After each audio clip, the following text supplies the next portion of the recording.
දරුවන් සියලු දෙනාටම සුබම සුබ දවසක් වේවායි පළමුව මම ප්‍රාර්ථනා කරනවා.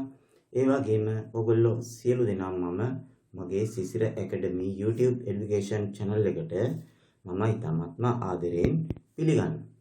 ඉතින් දරුවනේ මම ඔයගොල්ලන්ට මේ නොමිලේ අධ්‍යාපනය ලබා දෙන්නේ ඉතාමත්ම ලොකු බලාපොරොත්තුවක් ඇතුව. ඒ තමයි ඔයගොල්ලෝ මම මේ උගන්වන දේවල් හොඳට ඉගෙනගෙන රටට වැඩදායි යහපත් පුරවැසියෙක් වෙන්න යහපත් පුරවැසියෙක් වෙන්න කියන ප්‍රාර්ථනය තමයි.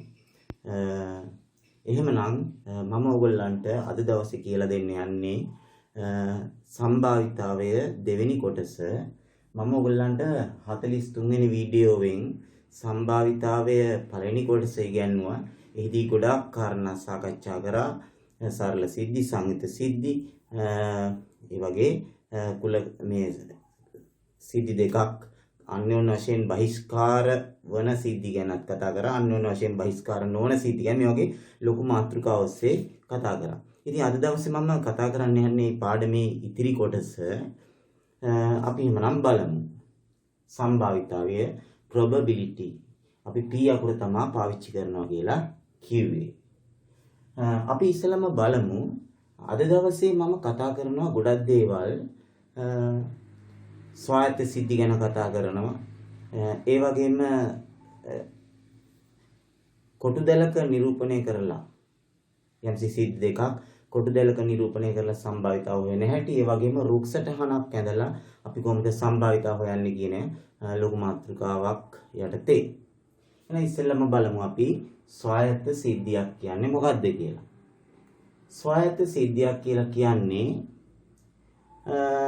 මොනවා හරි සිද්ධි දෙකක් තියෙනවා. ඒ සිද්ධි දෙකෙන් එක සිද්ධියක් සිදුවීම අනෙක් සිද්ධිය සිදුවීම කෙරෙහි බලපාන්නේ නැත්තම් ඒකට අපි කියනවා ස්වායත්ත සිද්ධියක් කියලා. ස්වායත්ත සිද්ධියක් කියන්නේ සසම්භාවී පරීක්ෂණයකදී එක් සිද්ධියක සිදුවීම වෙනත් සිද්ධියක සිදුවීම කෙරෙහි බල නොපානවා. අපි බලමු උදාහරණයක් වශයෙන්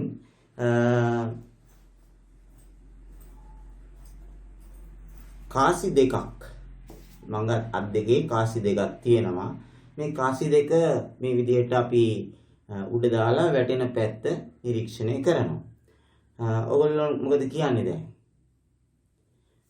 එක කාසියක් රුපියල් 2 කාසියක්, අනිත් කාසිය රුපියල් 1 කාසියක්. දැන් මම මේ දෙකම එකවර උඩ දැම්මා. එතකොට මේ රුපියල් 2 කාසියෙත් මොකක් හරි පැත්තක් වැටෙයි, රුපියල් 1 කාසියෙත් මොකක් හරි පැත්තක් වැටෙයි. එතකොට එක සිද්ධියක් අනිත් සිද්ධිය කෙරෙහි බලපාන්නේ නැහැ. දැන් මෙහෙම හිතමුකෝ. මම ඉස්සෙල්ලා රුපියල් 2 කාසියක් අරගෙන උඩ දානවා.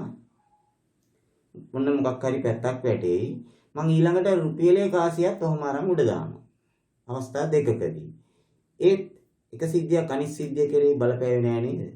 අන්න ඒ වගේ සිද්ධි අපි කියනවා ස්වායත්ත සිද්ධි කියලා. නොනැඹුරු කාසි දෙකක් එකවර උඩ දමා වැටෙන පැත්ත නිරීක්ෂණය කිරීම.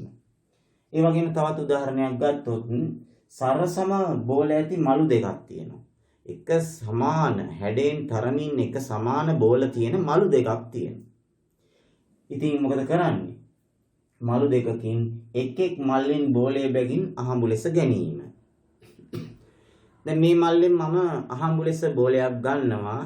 ඒ වගේම මේ අනිත් මල්ලෙන් මම අහඹු ලෙස බෝලයක් ගන්නවා. එතකොට මේ මල්ලෙන් ගැනීම මේ මල්ලෙන් ගැනීම කෙරෙහි කිසිදු බලපෑමක් නැහැ. අන්න ඒ වගේ සිද්ධි අපි කියනවා ස්වායත්ත සිද්ධි කියලා. ඉතින් මෙහිදී ස්වායත්ත සිද්ධිවල සම්භාවිතාවය අපි ගන්නෙ මෙහෙමයි. A හා B කියලා සිද්ධි දෙකක් නම් P A ඡේදනයේ B. ඒ කියන්නේ A ඡේදනයේ B වල සම්භාවිතාවය සමාන වෙනවලු A වල සම්භාවිතාවය ගුණ කිරීම B වල සම්භාවිතාවය. ඒතර ගුණ කිරීම ලකුණ තමයි එන්නේ PA ගුණ කිරීම PB. ඒ කියන්නේ A වල සම්භාවිතාවය ගුණ කිරීම B වල සම්භාවිතාවය. ඉතින් එහෙමනම් එක අපි පොඩ්ඩක් ස්වායත්ත සිද්ධි දෙකක් නම් මේ විදිහට සම්භාවිතාවය ගන්නවා කියන එක චූටි මතකයක් තියාගෙන අපි පාඩමේ ඉදිරියට යමු.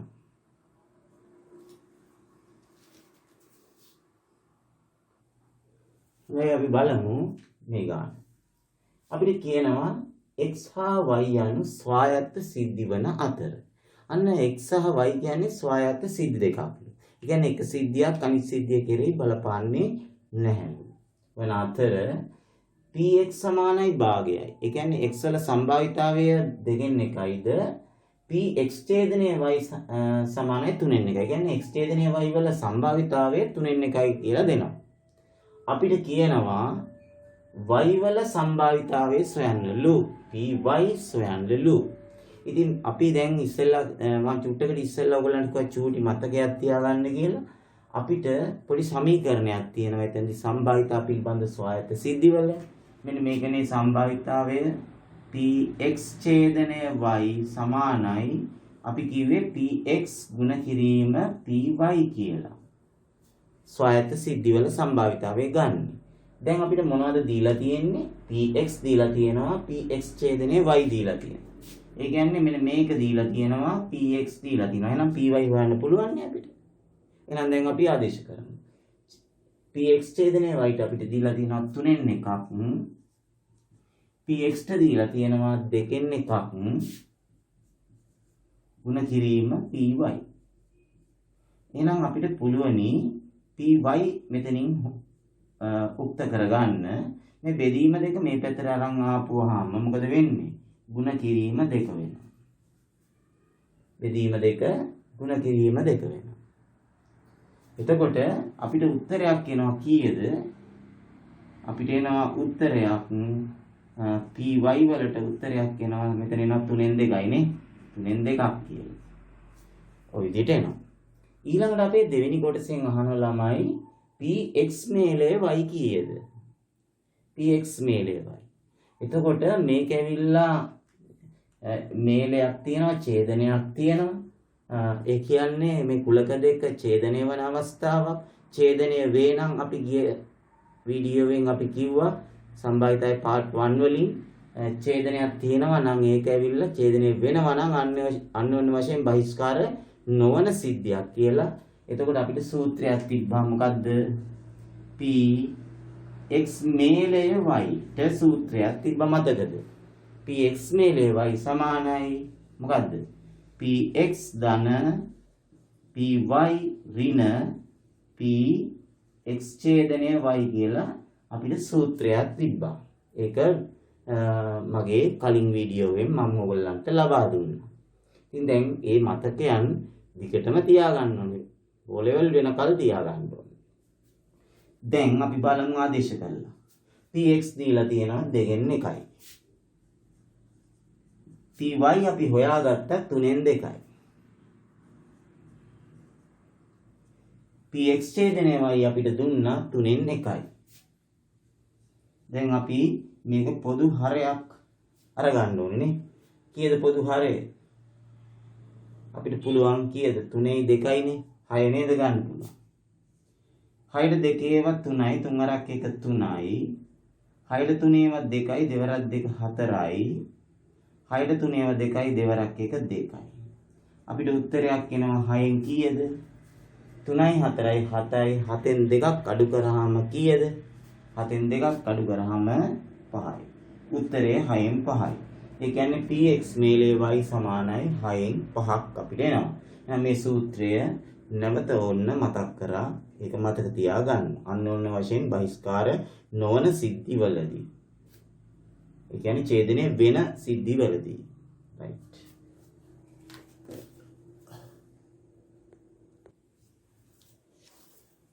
දැන් දරුවනේ මම දෙවෙනි උදාහරණය දෙවෙනි ගානට ගන්නේ රුපියල් 1 හා රුපියල් 2 කාසි දෙකක් එකවර උඩ දාන. මේ සිද්ධියට අදාළව නියදී අවකාශය කොටුදලක දක්වන්නත් ඕනේ, රුක්සටහනක දක්වන්නත් ඕනේ. ඔන්න මම දෙකම එකට කියලා දෙන්නේ. මොකද මේ දෙකෙන්ම අපිට පුළුවන් එකම ඒ ප්‍රශ්න වලට උත්තර දෙන්න. කොටුදලක නිරූපණය කරන්න කිව්වහම අපි මොකද කරන්නේ? දැන් මේ රුපියල් 1 කාසියෙත් සිරසාගේ තියෙනවා, සිරස හොවාගේ රුපියල් 2 කාසියෙත් තියෙනවා සිරස හොවාගේ. එතකොට අපි මේ පැත්තට රුපියල් 1,100 ගන්නවා. මේ පැත්තට රුපියල් 2,100 ගන්නවා. මේකෙත් තියෙනවා සිරස අගය කියලා. සිරස අගය. මේකෙත් තියෙනවා සිරස අගය කියලා. එතකොට අපි දැන් කොටු දෙලක් කියන්නේ මෙන්න මේ විදිහට කොටු ගහ ගන්න. හරි. එතකොට දැන් මේකේ ළමයි දැන් මේ කාසිය උඩ දැම්මහම අපිට ලැබෙන්න පුළුවන් මෙන්න මේ විදිහට ඛණ්ඩාංක 4ක් තියෙනවා. මොකද්ද මේ ඛණ්ඩාංක 4? මේ ඛණ්ඩාංකය ඇවිල්ලා රුපියල් 1,100 සිරස රුපියල් 2,100 සිරස ලැබිලා තියෙන අවස්ථාව. ඒතර රුපියල් 1,100 අගය රුපියල් 2,100 සිරස ලැබිච්ච අවස්ථාව. මේ දෙකේම අගය ලැබිච්ච අවස්ථාව. මේ රුපියල් 1,100 සිරසත් රුපියල් 2,100 අගයත් වගේ අවස්ථා 4ක් එන්න පුළුවන්. ඉතින් අපි රුක් සටහනක් ඇඳලා බලමු. ඉස්සෙල්ලම දැන් රුක් සටහන අඳිනකොට අපි දන්නවා එක කාසියක් උඩ දැම්මම සිරස ලැබීමත් දෙකෙන් එකයි සම්භාවිතාවයේ අගය ලැබීමත් දෙකෙන් එකයි කියලා. එතකොට අපිට පුළුවනි මෙන්න මෙහෙම කරන්න. මේ තියෙන්නේ රුපියල් 1,100 සඳහා අපි සිරස අගය රුපියල් 1,100 රුපියල් 1,100ට අපි ඇඳා. ඒතර සිරස ලැබීමේ සම්භාවිතාවයත් දෙකෙන් එකයි අගය ලැබීමේ සම්භාවිතාවයත් දෙකෙන් එකයි කියලා දානවා. ඊළඟට අපි මේ රුක් සටහන දීර්ඝ කරනවා රුපියල් 2,100 සඳහා. ඒ කියන්නේ මෙන්න මේ විදිහට. මේ අත්තක් දීර්ඝ කරනවා මේ අත්තක් දීර්ඝ කරනවා. එතකොට මේ තියෙන්නේ එතකොට අපි මේ අඳින්නේ රුපියල් 2,100 සඳහා. මේ දීර්ඝ කරේ. මෙතන සිරස අගය හරිද? එතකොට දැන් බලන්න රුපියල් 1,100 සිරස ලැබිච්ච වෙලාවට රුපියල් 2,100 සිරස හෝ අගය ලැබීම මෙතන තියෙන්නේ. රුපියල් 1,100 අගය ලැබිච්ච වෙලාවට රුපියල් 2,100 සිරස හෝ අගය ලැබෙන්න පුළුවන් නේද? බලපෑමක් නැහැනේ. එහෙනම් මේ සම්භාවිත ධාතු වලටත් එන්නේ දෙකෙන් එකයි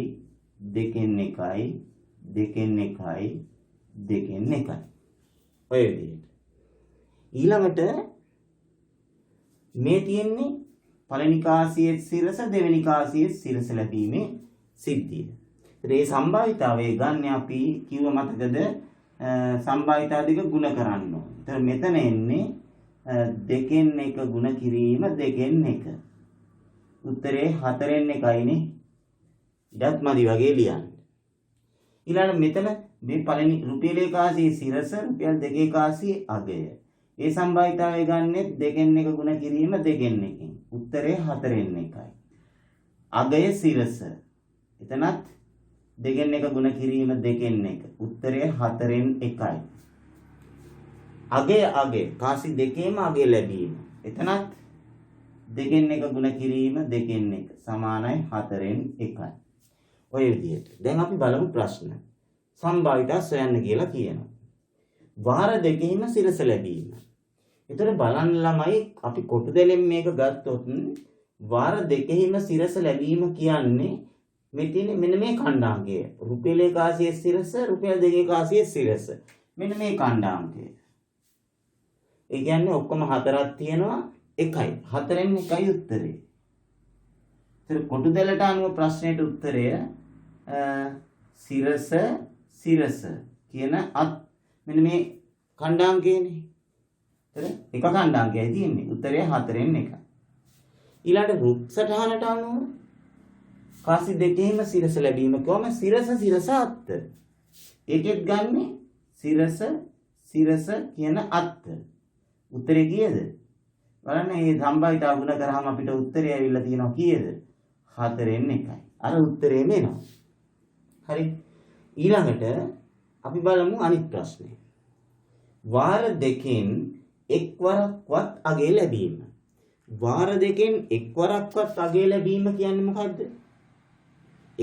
වාර දෙකෙන් ඒ කියන්නේ රුපියල් 1,100 හෝ රුපියල් 2,100 මේ දෙකෙන්ම එකපාරක් හරි අගය ලැබිලා තියෙනවා. තේරුණාද? එක්වරක්වත් අගය ලැබීම සම්භාවිතාවය අහන්නේ. එතකොට එක්වරක්වත් අගය ලැබීම කිව්වහම දෙපාරම අගය ලැබෙන්නත් පුළුවන්. එක්වරක්වත් අගය ලැබිලා තියෙන්න ඕනේ. එහෙනම් බලන්න මේක ගන්න පුළුවන් මේ ඛණ්ඩාංකය. පුළුවන් නේද? ඇයි? අගය සිරස එකපාරක් අගය තියෙනවනේ.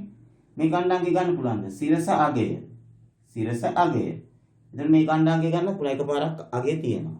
මේ ඛණ්ඩාංකයත් පුළුවන් අගය කියන ඛණ්ඩාංකය. එතකොට ඒකෙත් අගය තියෙනවනේ. එකවරක්වත් අගය තියෙනවනේ. එහෙනම් මෙන්න මේ ඛණ්ඩාංක 3. උත්තරය 4න් 3යි. එතකොට අපිට කෙලින්ම උත්තරය ගන්න පුළුවන් 4න් 3යි කියලා. ඊළඟට අපි බලමු රුක් සටහන ඇසුරේ. එක්වරක්වත් අගය ලැබීම. මොන අතුද පුළුවන් අපිට? මොන අතුද? එක්වරක්වත් අගය ලැබිලා තියෙන්නේ. සිරස කියන අත්ත ගන්න බෑ. ඇයි? එකපාරක්වත් අගය නෑනේ. ඒ කියන්නේ මේ අත්ත ගන්න බෑ. සිරස අගය අත්ත ගන්න පුළුවන්. මේක ගන්න පුළුවන්. ඊළඟට අගය සිරස අත්ත. අගය එකක් තියෙනවා. ඒක ගන්න පුළුවන්. අගය. ඒ අත්තත් ගන්න පුළුවන්. ඒ කියන්නේ මේ අත තුනම ගන්න පුළුවන්.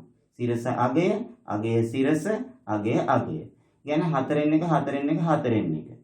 මේ ප්‍රශ්නෙට උත්තරය 4න් 1යි 4න් 1යි 4න් 1යි එකතු කරාම උත්තරය 4න් 3යි. ඒකද? අර උත්තරේම එනවා. ඊළඟට අපිට තවත් ක්‍රමයක් තියෙනවා. දැන් අපිට මේ අත තුනම ඕනේනේ. මේ ඔක්කොම එකතු කරාම සම්පූර්ණ සම්භාවිතාවය ඕන මේක එකයි. එහෙමනම් මේ අත තුන අපි වෙන වෙනම හොයලා එකතු කරන්නේ නැතුව අපිට ඕන නැති අත තියෙනවා නේද? එකයි නෙදී ඕන නැති අත. ඒ කියන්නේ මේ සිරස කියන අත්තේ අගේ එකක්වත් නැහැ. මේක ඕනේ නැහැ. එහෙනම් සම්පූර්ණ එකෙන් මේ ඕන නැති එක අඩු කරන්නත් පුළුවන් 4න් 1. ඒ කියන්නේ අපිට පුළුවන් සම්පූර්ණ එකක් කියන්නේ 4න් අර ඕන නැති සිරස කියන 4න් 1 අඩු කරාම උත්තරය 4න් කීයද? 3යි. සම්පූර්ණ සම්භාවිතාවයෙන් අර ඕන නැති එක අඩු කරාමත් අපිට උත්තරේ ගන්න පුළුවන්. ඔයගොල්ලෝ මතක තියාගන්න මේ බලන්න මේක සම්පූර්ණ සම්භාවිතාවයේ 2න් 1යි සම්පූර්ණ එක. මේකෙත් 2න් 1යි සම්පූර්ණ එක. මේකෙත් 2න් 1යි සම්පූර්ණ එක. බලන්න 4න් 1 එකතු කරාම 4න් 4යි කියන්නේ සම්පූර්ණ එක. හැමතැනදීම සම්පූර්ණ සම්භාවිතාවය එකක් හැටියට තමයි සලකන්න ඕනේ. දැන් ළමයි අපි ඇයි මේ රුක් සටහන් කියන එක අපිට ආවේ? අපි ඒක පොඩ්ඩක් බලමු. දැන් බලන්න මම කාසි දෙකක් උඩ දැම්මා. එකපාර. එතකොට බලන්න එක කාසියක් x අක්ෂයට ගත්තා අනෙක් කාසිය y අක්ෂයට ගත්තා. දැන් හිතන්නකො මෙහෙම මම කාසි 3ක් අරන් උඩ දානවා එකපාර. එතකොට කොහොමද අපි කොටු දැලක නිරූපණය කරන්නේ? කාසි 3ක්. එතකොට අපිට අක්ෂ දෙකයි තියෙන්නේ. තවත් අක්ෂයක් ඕන වෙනවා. Z කියලා අක්ෂයක් මේ බෝඩ් එකෙන් එළියට තමයි අඳින්න වෙන්නේ. එතකොට අර ලක්ෂයන් ඛණ්ඩාංග තියෙන අවකාශය. අපිට කාසි 3ක් එකපාර උඩ දැම්මොත් රුක්සට මේ කොටු දෙලක් ඇඳ ගන්න බැරි වෙනවා. නමුත් රුක්සටහන අපිට පුළුවන් කාසි 3ක් අපි අනිත් කාසිය රුපියල් 5 කියලා. එතකොට රුපියල් 1 කාසියට මෙහෙම ඇඳ රුපියල් 2 කාසියට ඒක මෙහෙම දීර්ඝ කරා. ඊළඟට රුපියල් 5 කාසියට අනිත් කාසියට අපිට පුළුවන් මේකත් දෙකට එකන් මේ අත්තත් දෙකට බෙදෙනවා මේකත් දෙකට බෙදෙනවා මේ අතු හතරම දෙකට බෙදෙනවා. ඒතර මෙතන කෙලවරේ මේකත් 2යි මේකත් 2යි මේකත් 2යි මේකත් 2යි. ඒතර 8ක් වෙනවා නේද? අන්න මේ විදිහට රුපියල් 5 කාසියට දීර්ඝ කරන්න පුළුවන්. එතකොට දැන් තේරුණාද? රුක් සටහන් අන්න එහෙමයි අපිට ඕන වෙන්නේ. ඉතින් අපිට පුළුවන් මේ අවස්ථා දෙකක් තියෙන ඒවා වුණත් රුක් සටහනෙන් හදන්න. දැන් බලමු අපි ඉදිරියට ලස්සන ගණන් ටිකක් හදනවා. රයිට්. ඕකේ.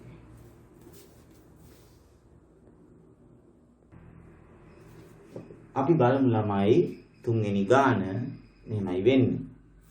නොනැඹුරු කාසියක් හා 1 සිට 6 තෙක් අංක ලියා ඇති නොනැඹුරු ධාතු කැටයක්. එතකොට අර ධාතු කැටයක් 1 ඉඳලා 6ට ඉලක්කම් ලියලා තියෙනවා මුහුණත් 6. තව කාසියක්.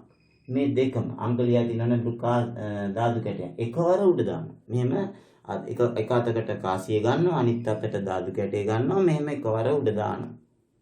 දාලි වෙරලා වැටෙන පැත්ත අපි නිරීක්ෂණය කරනවා. එතන මේකේ නියැදී අවකාශය කොටු දෙලක දක්වන්න. එතන අපිට පුළුවනි මේ විදිහට එක අක්ෂයකට අපි ධාතු කැටය ගන්නවා. ධාතු කැටය එක අක්ෂයකට ගන්නවා. ඒක 1 2 3 4 5 6 ලෙස නම් කරනවා.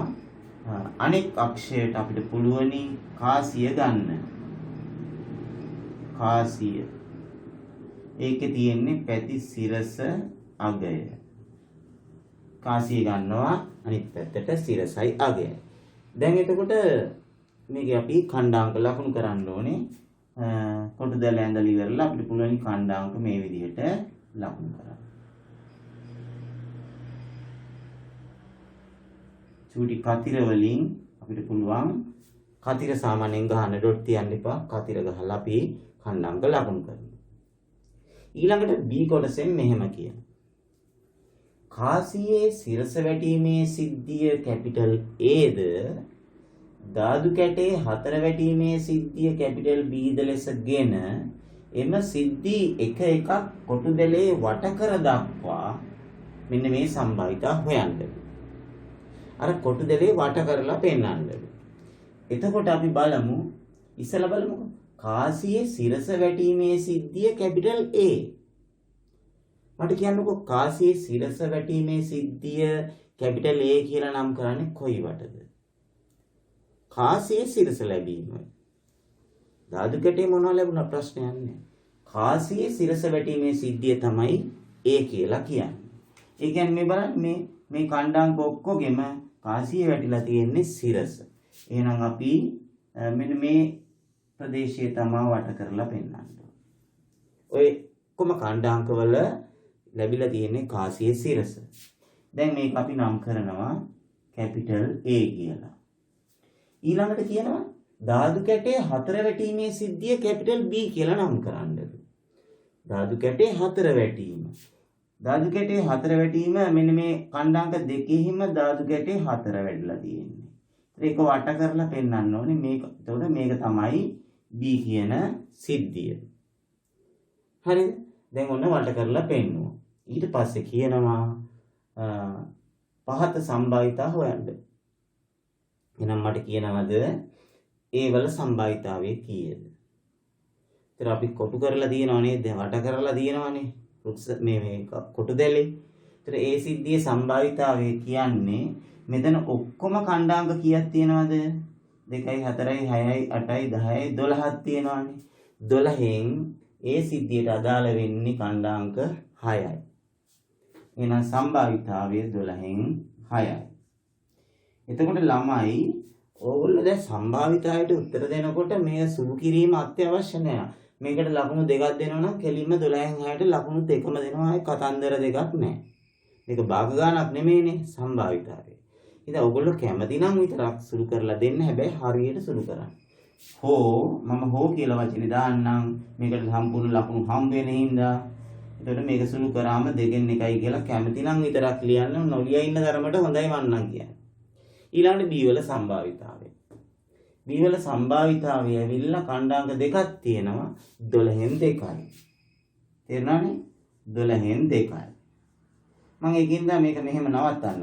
6න් 1යි කියලා ලියන්නෙත් නැහැ. හරි. ඊළඟට බලන්න PA ඡේදනයේ B. ඒ කියන්නේ මේ AB කියන සිද්ධි දෙකේ ඡේදනය ඛණ්ඩාංක කීයක් තියෙනවද? මේ A කියන සිද්ධියයි B කියන සිද්ධිය. මේ දෙකේ ඡේදනය කියන්නේ දෙකේම පොදු එක ඛණ්ඩාංකයක් තියෙනවානේ. මේක සිද්ධි දෙකටමයි තියෙන්නේ. එක ඛණ්ඩාංකයේ තියෙන්නේ. එහෙනම් සම්භාවිතාවය 12න් 1යි. බලන්න හරි ලේසි. ඊළඟට කියනවා ළමයි PA මේලේ B. PA මේලේ B කියන්නේ මොකද්ද?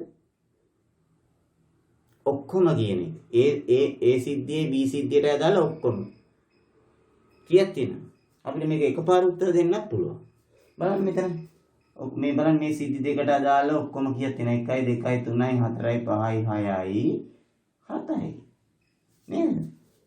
1යි 2යි 3යි 4යි 5යි 6යි මේකයි 7යි. ඔක්කොම 7ක් තියෙනවා. එහෙනම් සම්භාවිතාවයට උත්තරේ එන්නේ 12න් 7යි. ඔයගොල්ලන්ට ඕනම නම් අර මේලේ ඊට සම්මි සූත්‍රයක් තියෙන්නේ. ඒ සූත්‍රයට උනත් දාලා බලන්න පුළුවන්. අපිට චෙක් කරලා බලන්න ඕන නම්. එහෙනම් බලන්න මම මේ PA මේ ලැබීට සූත්‍රයක් තියෙනවා මොකද්ද? PA ධන PB ඍණ PA ඡේදනය B කියලා. මම නිකමට ඔය සූත්‍රයටත් ඕනනම් දාලා පෙන්නන්නද? PA කීයද? 12න් 6යි. PB කීයද? 12න් 2යි. ඍණ PA ඡේදනය B කීයද? 12න් 1යි. බලන්න උත්තරේ කීයද 12න්? 6යි 2යි 8යි 8න් එකක් අඩු කරාම 7යි. ඉතින් සූත්‍රයෙන් ලබා ගන්න ඕනේ අපිට පුළුවන් මේකෙන්ම මේලය හොයාගන්න ඛණ්ඩාංක 7ක් තියෙනවා කියලා. රයිට් නේද? හරි.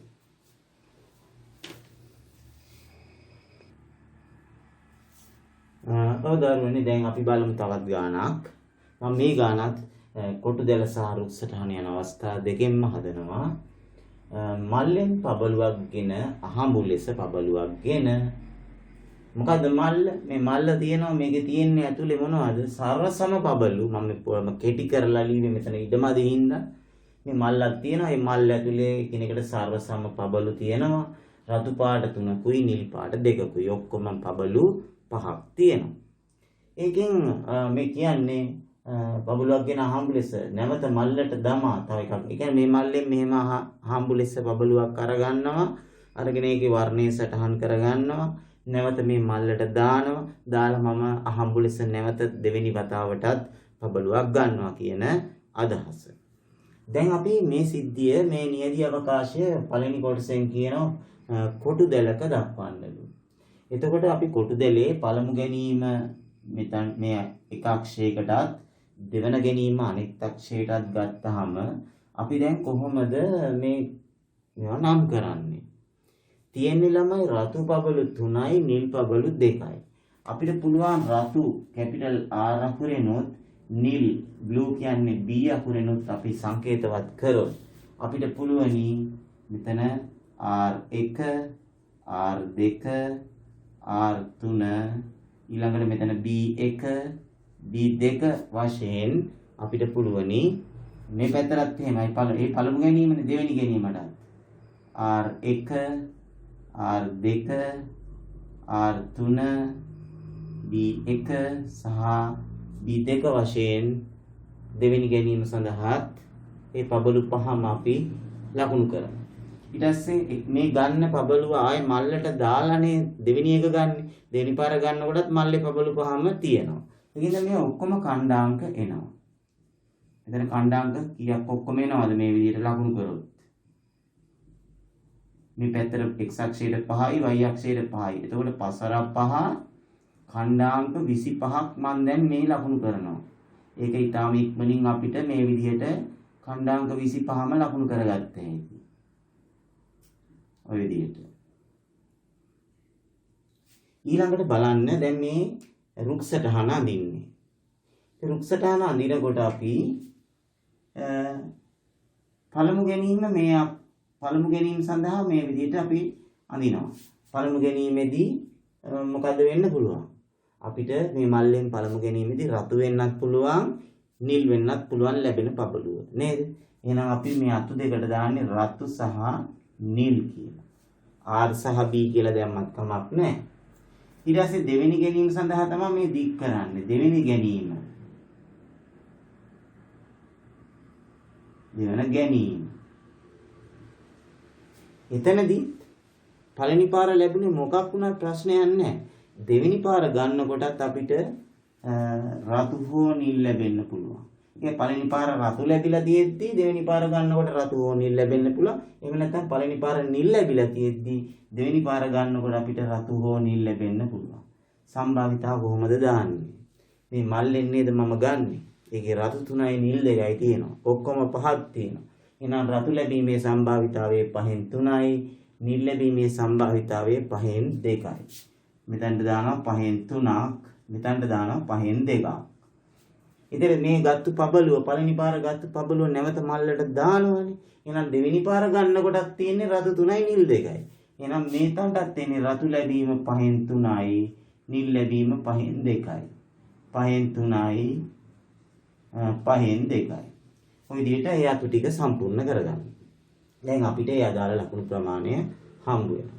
ඊළඟට ළමයි දැන් අපි මේ උත්තර දෙන්න පහසු වෙන්න දැන් මෙතන මේ තියෙන්නේ මොකද්ද? රතු රතුවත්. ඒකේ සම්භාවිතාවය හොයන්නේ ඒ කියන්නේ වාර දෙකේම රතු ලැබීමේ සම්භාවිතාවය හොයන්නේ මේ 5න් 3යි ගුණ කරලා. අපිට ඕන නම් පුළුවන් ටටක් ගාලා ඉක්තාම ඉක්මනින් 5න් 3යි ගුණ කළාම එන්නේ 25න් 9යි කියලා දාගන්න පුළුවන්. ඒ විදිහට ඉක්මනට ඔය ටික ගුණ කරන්න පුළුවන්. ඊළඟට රතු නිල්ලත්. රතු නිල් 5න් 3යි 5න් 2යි. අපි ඉක්මනට දාගමු නේද? 5න් 3යි 5න් 2යි. එතකොට අපිට එනවා එතන 25න් 6ක් එනවා. ඊළඟට නිල් රතුවත්. නිල් රතු 5න් 2යි 5න් 3යි. 5න් 2යි 5න් 3යි. ගුණ කරාම අපිට එනවා 25න් 6ක්. ඊළඟට නිල් අත් 5න් 2යි 5න් 2යි ගුණ කරනවා. 5න් 2යි 5න් 2යි ගුණ කරනවා. උත්තරය 25න් 4යි. දැන් මම එහෙම දාගත්තාම මට මේ උත්තර දෙනකොට කෙලින්ම මේ උත්තරේ ගන්න පුළුවන්. හරිද? ඒකයි වාසිය. රයිට්. අපි බලමු සම්භාවිතා සොයන්න. පබළු දෙකම රතු පාට වීම. පබළු දෙකම රතු පාට වීම. ඒ කියන්නේ පළමු ගැනීමේදීත් රතු වෙන්න ඕනේ, දෙවෙනි ගැනීමේදීත් රතු වෙන්න ඕනේ. එහෙනම් පළමු ගැනීමේදීත් රතු වෙන්න ඕනේ මේ R1 R2 R3, දෙවෙනි ගැනීමේදීත් රතු වෙන්න ඕනේ R1 R2 R3. එතකොට ඒක අපි වට කරලා දැක්කුවොත් මෙන්න මේ R ලැබෙන කණ්ඩාංග ටික මෙහෙන් රතු වෙනකොට මෙහෙන් රතු වෙන්න. ඔන්නේ කණ්ඩාංග 9ක් තියෙනවා. පබළු දෙකම රතු පාට වීම. මෙතන ඔක්කොම පබළු කීයක් තියෙනවද? මේ පබළු නෙමෙයි. ඔක්කොම කණ්ඩාංග කීයක් තියෙනවද? 5 වරක් 5. ඔක්කොම මෙතන 25ක් තියෙනවා. 25න් අපිට අදාළ වුණේ කීයද? 3යි 6යි 9යි නේද? එහෙනම් සම්භාවිතාවේ කොටු දෙල භාවිතයෙන් අපිට පුළුවන් 25න් 9යි කියලා උත්තරේ දෙන්න. අපි බලමු රුක් සටහනින්. පබළු දෙකම රතු පාට වීම. එහෙනම් රතු අත්. මේ බලන්න රතු අත්. රතු අත්. බලන්න කීයද උත්තරේ? 5න් 3යි ගුණ කරාම උත්තරය 25න් 9යි. අර උත්තරේම ආව නේද? අර උත්තරේම ආවා රතු අත්. ඊළඟ බලන්න දෙවෙනි එක. පළමු පබළුව රතු පාට වී දෙවන පබළුව නිල් පාට වීම. මේ පළමු පබළුව මෙහෙන් එන්නේ රතු පාට වෙන්න ඕනේ. දෙවෙනි පබළුව මෙහෙන් නිල් පාට වෙන්න ඕනේ. එතකොට බලන්න මෙහෙන් රතු වෙනකොට මෙහෙන් නිල් එන්නේ මෙන්න මේ කොටස. කීයක් තියෙනවද කණ්ඩාංග? රතු නිල් 6යි නේ 25න් 6යි. දෙවෙනි කොටසට උත්තරය 25න් 6යි. අපි බලමු රුක් සටහන ඇසුරේ පළවෙනි පාර රතු වෙනකොට දෙවෙනි පාර නිල් වෙන්න ඕනේ. ඒ කියන්නේ පළවෙනි පාර රතු වෙනකොට දෙවෙනි පාර නිල් වෙන්න ඕනේ. රතු නිල් අත්. මෙතන නිල්නේ. රතු නිල් අත්. උත්තරේ කීයද? අපි හොයලා තියෙන්නේ. රතු නිල් අත්. උත්තරේ 25න් 6යි. දැක්කද? ඒ කියන්නේ 5න් 3යි 5න් 2යි ගුණ කරලා අපි අතන පෙන්නලා තියෙනවා 25න් 6යි කියලා. ඊළඟ තුන්වෙනි ප්‍රශ්නේ. පළමු පබළුව නිල් පාට වී දෙවන පබළුව රතු පාට වීම. පළමු පබළුව නිල් වෙන්න ඕනේ. දෙවෙනි පබළුව රතු වෙන්න ඕනේ. ඒ කියන්නේ මෙහෙන් නිල් වෙනකොට මෙහෙන් රතු වෙන්න ඕනේ. එතකොට එන්නේ මෙන්න මේ කොටස. මෙන්න මේ කොටස. ඒත් තියෙන්නේ 6යි නේද? ඒත් තියෙන්නේ 6යි. උත්තරය 25න් 6යි. අපි බලමු රුක් සටහනේ. පළමු පබළුව නිල් පාට වී දෙවන පබළුව රතු පාට. පළවෙනි පබළුව නිල් පාට. මේ පළමු ගැනීමේදී නිල් පාට, දෙවෙනි පබළුව රතු පාට. නිල් රතු අත්. නිල් රතු අත්. උත්තරේ 25න් 6යි. නිල් රතු අත්. උත්තරය 25න් 6යි. රුක් සටහනෙන් අපි 5න් 2යි 5න් 3යි ගුණ කරලා ගන්න ඕනේ. අවසාන ප්‍රශ්නය. පබළු දෙකම නිල් පාට වීම. පබළු දෙකම නිල් පාට වීම කියන්නේ මෙහෙන් පළවෙනි ගැනීමෙන් නිල් වෙනකොට දෙවෙනි ගැනීමෙනුත් නිල් වෙන්න ඕනේ. එතකොට මෙන්න මේ කොටස. උත්තරේ 25න් 4යි නේ. 25න් 4යි. ඒ කියන්නේ රුක් සටහනින් පබළු දෙකම නිල් පාට වීම. නිල් අත්. නිල් අත්තට එන්නේ 25න් 4යි. නිල් අත්තට 25න් 4ක් කෙලින්ම අපිට මෙතනින් ලියන්න පුළුවන් 25න් 4යි කියලා. මොකද අපි ගුණ කරලා පෙන්නලා තියෙනවා 25න් 4ක් අතන. රයිට්. බලන්න ලස්සන ගානක්. අපිට පුළුවන් එක කොටු දලිනුත් ප්‍රශ්න 4ටම උත්තර දෙන්න. රුක් සටහනිනුත් ප්‍රශ්න 4ටම උත්තර දෙන්න. රයිට්.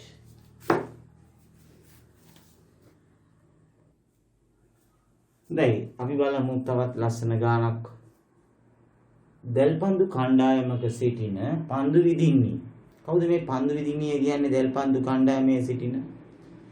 එයා තමයි ගිහිල්ලා අර බෝලේ අරගෙන ගිහිල්ලා මෙහෙම අර උඩ තියෙන මේකට බෝලේ මේ විදිහට ෂූට් කරන්නේ. එයා තමයි පන්දු විදින්නේ කියන්නේ. නිවැරදිව පන්දුව විදීමේ සම්භාවිතාවය 5/3 බව අතීත අත්දැකීම් වලින් හෙළිවි. ඒ කියන්නේ එයා මෙහෙම පන්දුව 5 පාරක් දැම්මොත් 3 පාරක් හරියට වැටෙනවා කියන එක තමයි අතීත අත්දැකීම් වලින් කියන්නේ. 5/3යිලු සම්භාවිතාවය. හරිද? වාර දෙකකදී පන්දුව නිවැරදිව ඉලක්කයට විදීම. එයා දැන් වාර දෙකක් මෙහෙම දැම්මොත් පාර දෙකක් දැම්මොත් නිවැරදිව ඉලක්කයට විදීම රුක් සටහනකින් නිරූපණය කරන්නලු. එතකොට ළමයි අපි මේ රුක් සටහන අඳිනවා පළමු දැමීම, පළමු විදීම. අපි ෂූට් කරනවා කියලානේ කියන්නේ. ඒ කියන්නේ මේ විදීම කියලා කියන්නේ. ඒගොල්ලෝ කියන විදිහටම පන්දු විද්දා කියලා පළමු විදීම. එතකොට ඒකෙදී හරියට වැටෙන්නත් පුළුවන්, නොවැටෙන්නත් පුළුවන්. ඒතර අපි මෙතන මොකක් හරි ගැළපෙන එකක් ලියන්න ඕනේ. අපි කොහොමද ලියන්නේ? අර මෙහෙම ෂූට් කරනකොට ඒක හරියට වැටුණාද නොවැටුණාද කියන එකනේ. එහෙනම් වැටීම නොවැටීම කියලා අපි මෙතන ලියමු. වැටීම නැත්නම් දැමීම නැත්නම් දැමීම නොදැමීම කියන්න බෑ. වැටීම නොවැටීම. වැටීම නොවැටීම. එහෙනම් මෙතනත් එන්න ඕනේ මොකද්ද? වැටීම නොවැටීම. එතනත් එන්න ඕනේ වැටීම නොවැටීම. හරිද? දැන් සම්භාවිත දාන්නේ කොහොමද? දැන් පළමු විදීම මේ තියෙන්නේ. ඒ කියන්නේ පළමු විදීමේදී හරියටම විදීමේ සම්භාව්‍ය කියන්නේ අරකට වැටීමේ සම්භාවිතය 5/3යිලු. එතකොට වැටීම 5/3ක් වෙනකොට මම අර ඉස්සෙල්ලා කිව්වා නේද සම්පූර්ණ සම්භාවිතාවය 1යි කියලා. එහෙනම් මෙතනට එනෝනේ කීයද? 5/2යිනේ. 5/3යි 5/2යි එකතු කරාම 5/5 වෙන්න එපැයි. සම්පූර්ණ එකක් එන්න එපැයි. එහෙනම් මෙතනට 5/2යි. එතන ඒක දෙවෙනි විදීමේදී එතකොට පළවෙනි විදීම දෙවෙනි විදීමට බලපන්නේ නැහනේ. එහෙනම් මෙතනදී 5/3යි 5/2යි. මෙතනත් වැටීම 5/3යි 5/2යි. ඒ කියන්නේ පළමු විදීමේදී වැටුණ හරියටම ෂූට් වෙලා තියෙනවා. ඒතර දෙවෙනි විදීමේදී වෙන්නත් පුළුවන් වෙන්නත් පුළුවන්. ඒ විදිහටයි යන්නේ. පළවෙනි විදීමේදී නොවැටුනොත් දෙවෙනි විදීමේදී වැටෙන්නත් පුළුවන් නොවැටෙන්නත් පුළුවන්. නේද? හරි. දැන් එහෙනම් අපිට කියනවා පහද සම්භාවිතා හොයන්නලු. ඔයගොල්ලන්ට මේ ප්‍රශ්න වල උත්තර දෙන්න ඉස්සෙල්ලා අර ඉස්සෙල්ලා වගේම වැටීම කියන අත්තේ 5/3යි ගුණ කරලා 25/9යි කියලා ඒ විදිහට උත්තර ලියා ගන්න පුළුවන්. මම ගුණ කරලා කෙලින්ම ලියන්නම් ඉඩමදින්න 5/3යි ගුණ කළාම එන්නේ 25/9යි. මෙතන 5/3යි 5/2යි ගුණ කරාම එන්නේ 3 6යි 25/6යි. ඊළඟට 5/2යි 5/3යි ගුණ කරාම 2 3 6යි. 5 25 25/6යි. ඊළඟට 5/2යි 5/2යි ගුණ කරාම අපිට එනවා 5 25යි 2 4යි. 25/4යි කියලා අපිට ලැබෙනවා. එතන මම අර ලිව්වේ නෑ. හොඳේ 5/2 ගුණ කිරීම 5/2 කියලා ලියලා 25/4 කියලා කලින් ලිව්වනේ. නේද? ඒතර මෙතෙන්දී උත්තරේ විතරක් කෙලින්ම දාලා තියෙනවා. ඊළඟ හින්දා එහෙම දැම්මේ. හරි. අවස්ථා දෙකේදීම නිවැරදිව ඉලක්කයට විදීම. හරියටම ෂූට් කරනවා දෙපාරම. එහෙනම් හරියටම වැටීම මෙතින්නෙත් හරියටම වැටීම. එහෙනම් 5/3යි ගුණ කරලා උත්තරේ 25/9 ගන්න ඕනේ. ඒතර අපි උත්තරේ ගන්නේ කොහොමද? 5/3යි ගුණ කරලා උත්තරය සම්භාවිතාවයේ 25/9 කියලා උත්තරය දෙනවා. දැක්කද? දැන් තේරුණාද?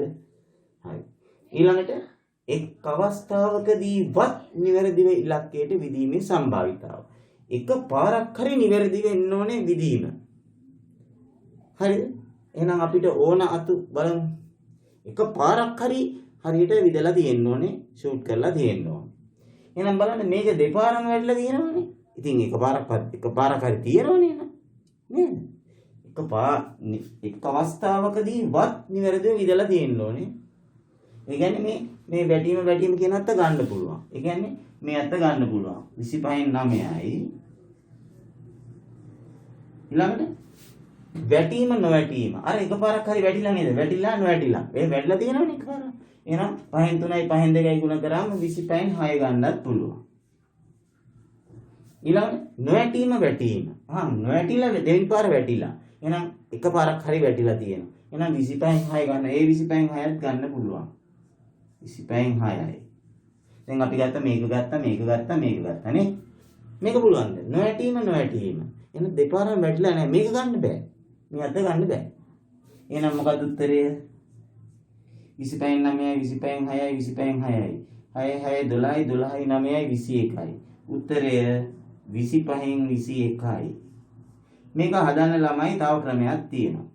අනිත් ක්‍රමය තමයි අපි මේ තුන හොයලා එකතු කරනවට වඩා ලේසි නම් මේ සම්පූර්ණ සම්භාවිතාවය 25න් 25යි සම්පූර්ණ එකයිනේ.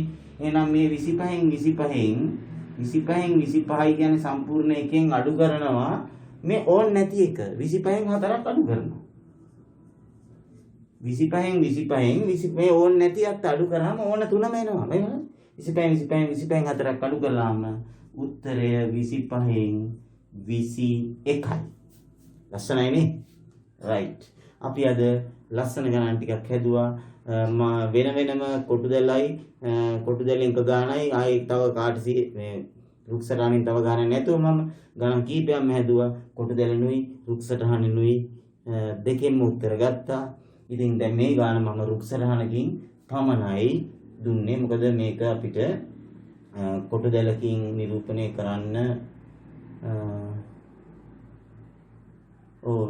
ඒ කියන්නේ වැටීම 5න් 3යි නම් නොවැටීම 5න් 2යි අපිට ඕන නම් හදාගෙන කරන්න පුළුවන්. නමුත් රුක්සටහනකින් තමයි මේ ඔයගොල්ලන්ගේ අභ්‍යාස මාලාවේ ගානක් රුක්සටහනින් හදන්න කියලා තමයි තිබ්බේ. ඒ කියන්නේ මම ඒකයි ඒ විදිහට වමනක් හැදුවේ.